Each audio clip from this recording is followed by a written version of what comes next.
Jangan berikan anak Anda game dengan fitur pembelian atau in-app purchase jika tidak mau mengalami kejadian seperti seorang ibu yang harus membayar tagihan sebesar 226 juta rupiah.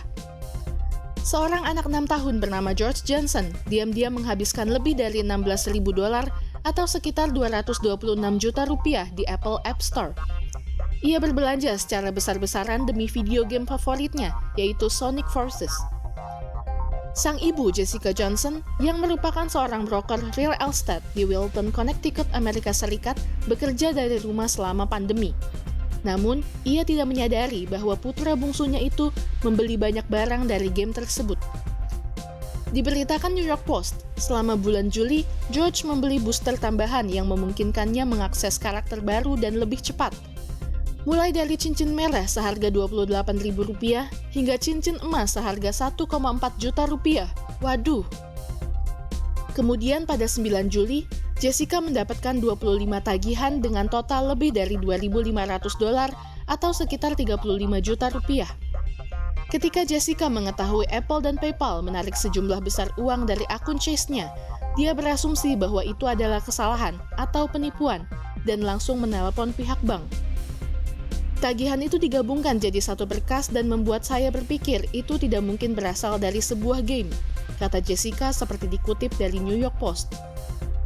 Masih belum mengetahui apa yang dilakukan oleh putranya, Jessica mengajukan klaim penipuan pada Juli lalu ketika tagihannya telah mencapai 226 juta rupiah.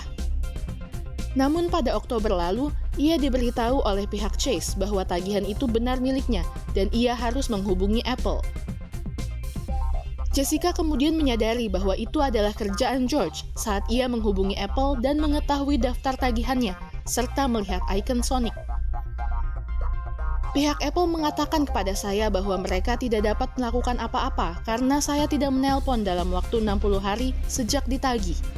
Saya tidak menelpon karena pihak Chase memberitahu saya bahwa itu kemungkinan penipuan, jelas Jessica. Ia juga mengaku bahwa ia tidak memasang setelan pencegahan di akunnya karena dia tidak mengetahuinya.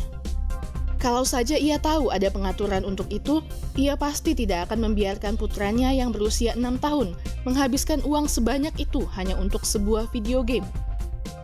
Jessica mengatakan bahwa ia tidak mendapatkan gaji sejak Maret sampai September dan pendapatannya menurun sebanyak 80% tahun ini. Dan sekarang ia sedang berjuang membayar semua tagihannya. Saat Jessica menjelaskan kepada George semua yang dilakukannya, George mengatakan bahwa ia akan membayarnya kembali. Saya mungkin harus memaksa anak ini untuk membayar saya kembali dalam 15 tahun ketika dia mendapatkan pekerjaan pertamanya, tambah Jessica.